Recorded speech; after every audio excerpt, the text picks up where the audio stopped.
while we're speaking of intelligent people, can we completely 180 and talk about dummies for a second?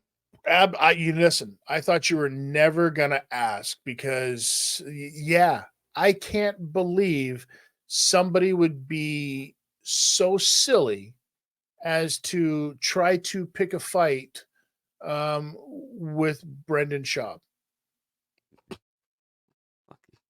Well, it's kind of the kettle calling stuff black when me and you are calling two other guys dummies. But Brendan Schaub and Nate Diaz have gotten into a war of witless words over the past couple weeks. It started on Twitter after Brendan Schaub had posted a video on his YouTube channel. You can find it here on YouTube, but if you are on YouTube, you might as well just subscribe to the What's at Work there thing.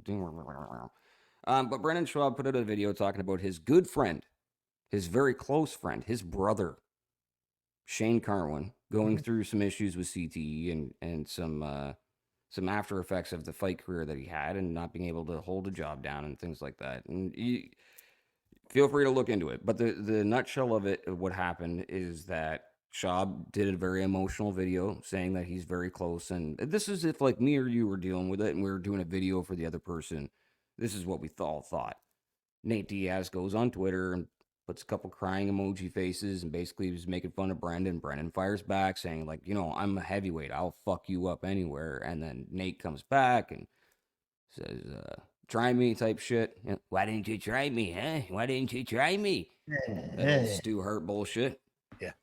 And where it led was it blew up so quick in the MMA community that Shane Carwin kind of came out and tried to diffuse the situation. But unfortunately, anytime Brendan Schaub is involved, the only person, and you can assume, you'll never look like the ass when you assume something with Brendan Schaub because he always turns out to be the ass end of everything he's involved with. Brendan Schaub is a fucking moron. Oh, sorry for my chair there. That wasn't my ass. Sorry. Brendan Schaub is a fucking moron. And Shane Carwin proved it by saying, hey, I don't know you. We haven't talked in forever. That could, maybe that's the CTE.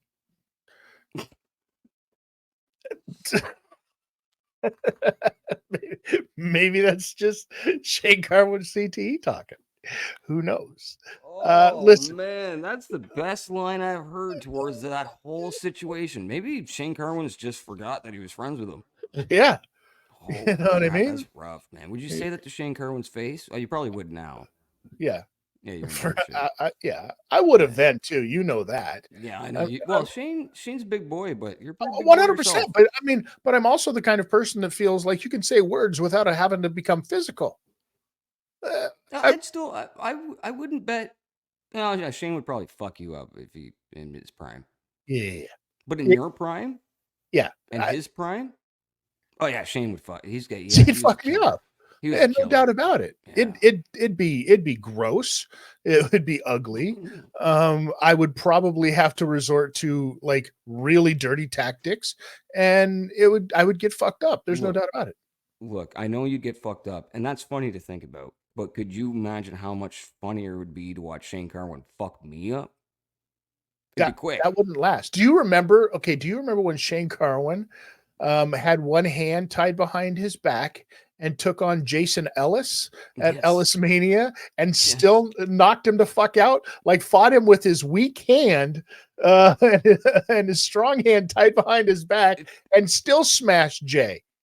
What we're saying, Shane Carwin is no fucking slouch. No, Shane Carwin had refrigerators for hands. This guy was a beast of a human. And I know that Schaub said that they used to go and spar and they would knock each other out, and that's kind of what they would do. They were like knockout buddies and all this stuff. And I don't, maybe that's explains Schaub. I have a story about how dumb Schaub is in real life, but we'll say that at the very end of the show. So this whole thing kind of stems off because Nate Diaz sent in that series of texts. He said you'd be surprised, which is when a dig at Schaub when Schaub was on the Joe Rogan show and was asked, and Joe had asked him about wrestling. How would you do in just a straight wrestling match? Wrestling match against Cain Velasquez, and Schaub said you'd be surprised, and Joe said you'd be surprised. He'd fuck you up. I Yeah. think, and Brendan got a little butthurt about that. So Nate Diaz, years later, the long game on this one, pulls out a fucking clapback, right? Knowing that like he's gonna get fired up, and Schaub bites Look, hard. look it. There. All jokes aside, I know we said they're two dummies. Just because, okay, so Schaub speaks like a dummy because he is a dummy. Nate Diaz speaks like a dummy because he's punchy. He's not a dummy. Mm, He's not a dummy. I don't think he's as dumb as people say he sounds. Here's what I think about Nate. I think Nate is not dumb, like you say. I think Nate is simple. It's a, it's a one-dimensional thing. And by simple, I mean like simple Jack. No, come on, stop. I knew you were gonna try it. That one was better than the earlier All one. That right. one, yeah, I like that one. Listen, the That was whole good. I mean, I kind of have to feel a little bit on Schaub's side with this one, a little bit, and I'll explain why I flipped, because it starts off with like, okay, Nate's coming at him. He's a tough guy from Sacramento, bro. Come on, come on, Stockton, bitch. come on. Stockton. That's yeah, same thing. Picking up cigarette butts out front of the boys' houses. Same thing. Okay. From North Las Vegas, bro. Okay. Like every place has bad areas that you don't go to. Let's be real about that. And there's people out there that will just walk up to you and not even think twice about cutting your throat. Those are bad dudes, You said right? Hamilton, Ontario wrong. and, and Schaub kind of starts off with this like, what are you doing? Like that's like you're getting like all chippy about, and being making fun of somebody who's pouring their heart out, and that's not cool.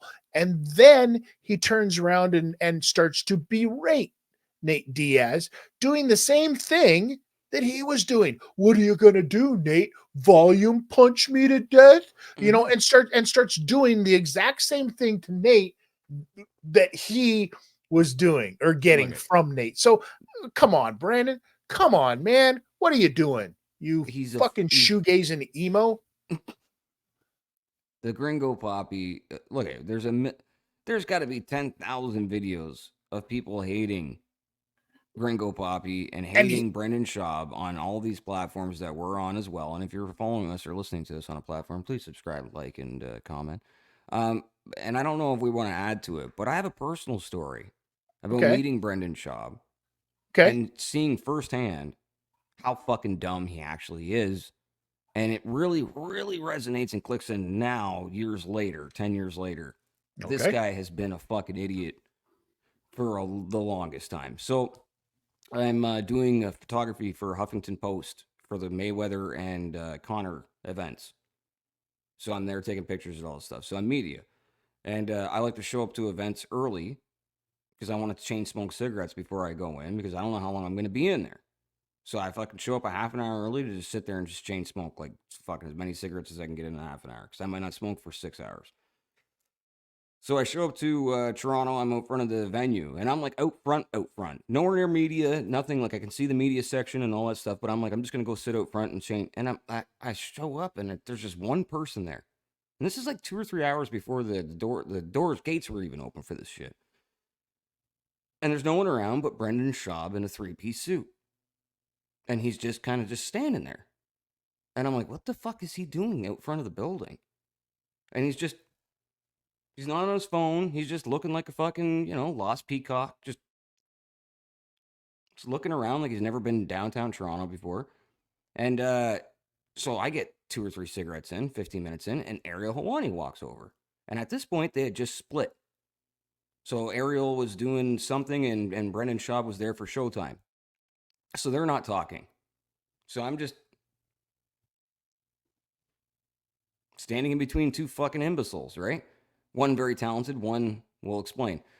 So Ariel's banned from the event because it was a UFC promotion and a Mayweather promotion. So he's not there for media. I think he's just there hanging out to go in. They give each other a couple nods, maybe have a little hey, how. So I go over to media. I'm getting my media shit. Brendan just slowly walks over, follows me maybe about 10, 15 feet behind me, I have a camera around my neck, so he knows I'm media. Then he slowly just, and he goes, "Oh, this is the door?" And I'm like, "What?" And he goes, "This is the door to get in?" And I'm like, "Yeah, this is the media door." He goes, "Oh shit, like I work here." He was doing commentary for the TV for Showtime, dude. And nobody told him, or he had no, he was going to walk in the front gate thinking he was going to get up on the stage and do TV. This is how dumb he is. And later on, as around the time that the Gringo Papi and he started doing the comedy shit came out, a couple years later, it really clicked in where I was like, oh fuck, like he wasn't just lost. He's lost. Like this guy didn't even acknowledge the fact that there would be a media section for him to go and check in to go into the actual event backstage. He was going to walk through the front door like a fucking mark and ask security, "Where do I go? I'm supposed to be on the stage." Like a simpleton. I don't know how he ties his shoes. I know he likes shoes, and most of the ones that he probably buys are Velcro.